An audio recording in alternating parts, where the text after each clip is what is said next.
This man, Dr. Joseph Pompey, who's got a thing about annoying people with sound. Hey, you. Ma'am, please wake up. No sleeping in the library. Most people of his age don't know much about sound. The most antisocial they can get is turning their car's hi-fi up in a quiet neighborhood.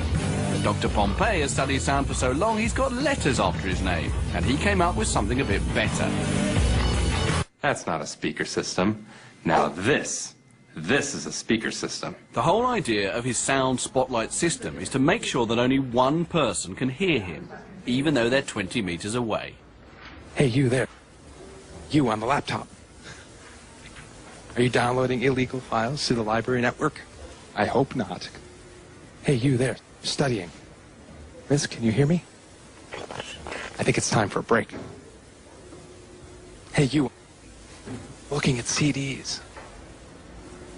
We're watching.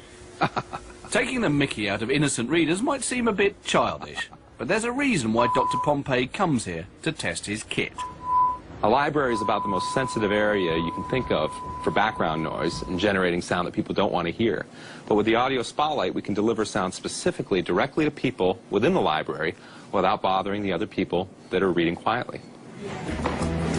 One of the things is we can bring in a couple of Latin dancers, send them some hot salsa music. They can dance all they like in the middle of the library to all the music that they want without bothering the other people nearby who want to sit, read, or work quietly.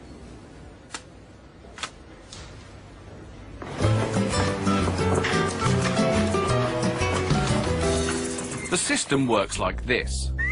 First, your voice is transformed into high-frequency ultrasound. Sound so high, no one can hear it. Ultrasound is highly directional, so, like a torch, it can be pointed at someone standing a long way away.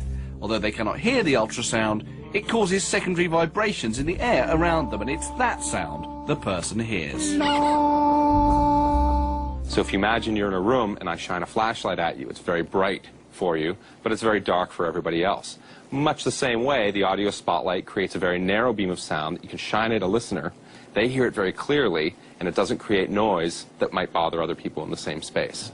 It's already being used in museums, and soon Dr. Pompey hopes he'll have his system in TV sets, so that only one person in the room can hear it. The others can get on with something much more boring. But whatever its practical use is, it remains a great toy. Hey, excuse me, miss. That's a really nice shirt you've got on. These are called electromyographic signals. The signals are picked up by electrodes planted on the skin. The electrodes basically look like this. They're tiny little pads, much like you have in a doctor's office. So if she said the future out loud, the future, we have the signal that's corresponding to that muscular activity. But with subvocal speech, she doesn't have to move her mouth. She could say that word silently. So if she would say the future silently, here she said the future, but she didn't move her lips. And you can see that there is still the same signal being picked up by the electrodes underneath her throat. Once the electrodes capture the signal, they can be transmitted, as if through a cell phone, to someone with an earpiece receiver. So the newer sensors are the size of a dime, and they're going to continue to get smaller in the not very distant future. In Chicago, Illinois, a world authority on microwave hearing shows how it could work.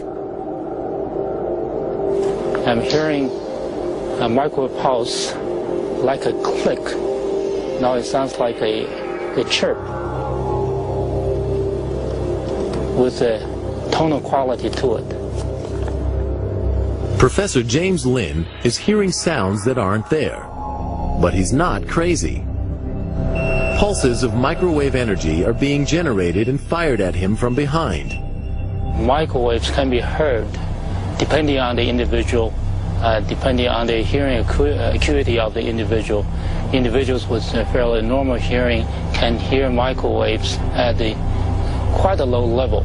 The energy of the absorbed microwaves causes brain tissue to very slightly heat up and expand, causing a pressure wave to be picked up by the hearing mechanism in the inner ear. Professor Lynn is far from hearing voices. but it could be possible to send coded signals to an agent this way.